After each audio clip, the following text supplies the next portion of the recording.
The Palisades Community Foundation began in 1996 and knew it was on to something when one of the first owners wrote out a check for $10,000. They recently made their final payment of $20,000 towards the all-weather track and turf field installed at Walter T. Rohr Stadium, which means they fulfilled their commitment of $250,000 toward the project. One founding member of the foundation is especially gratified. Well, it's very satisfying, I think, especially for those that started the program. But everybody continued on and really grew it. And it's got to be one of the top 5 things I've ever done in my life, actually. The all-weather track and turf field was finished in time for the 2006-2007 school year. Before that, PCF helped bring lights to the stadium in 1997.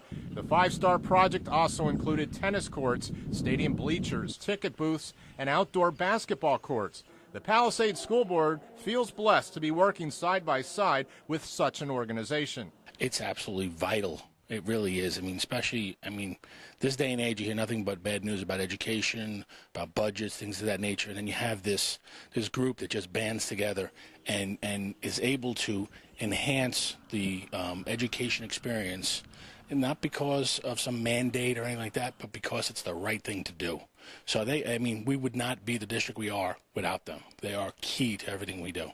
Having all this support through local businesses in a largely rural area in Upper Bucks County makes the success even more unique. They're not out there for their own benefit.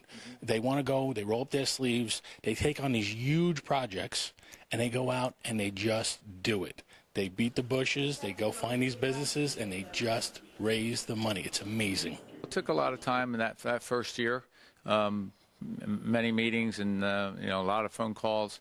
But as the board grew and people attached themselves to the project, the more people you have, the better off it is. So, you always get back more than you ever give on anything like this. Oh, it's just funny because every once in a while I'll catch myself when we'll have events. Like we had graduation last year, and you walk on it and you get to see the entire picture as you're walking down the track that was put there with their help, and you look across to the bleachers, the visitors' bleachers, and just the entire project. It's a beautiful, beautiful area of the school district, and it is the center of our district because we don't have a town center.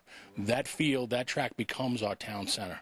Enhancing the stadium is probably the foundation's most visible legacy. What isn't so obvious is the funding other school programs receive through PCF.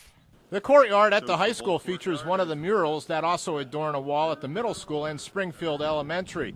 That and a 25,000-piece Lego man are examples of what the foundation has funded outside the athletic. Stadium lights that are behind us, the bronze wall recognizing our vendors and sponsors, have helped us to create programs for our students in athletics, in the arts, which, again, we couldn't have done alone. And it speaks to the value that this community places on education.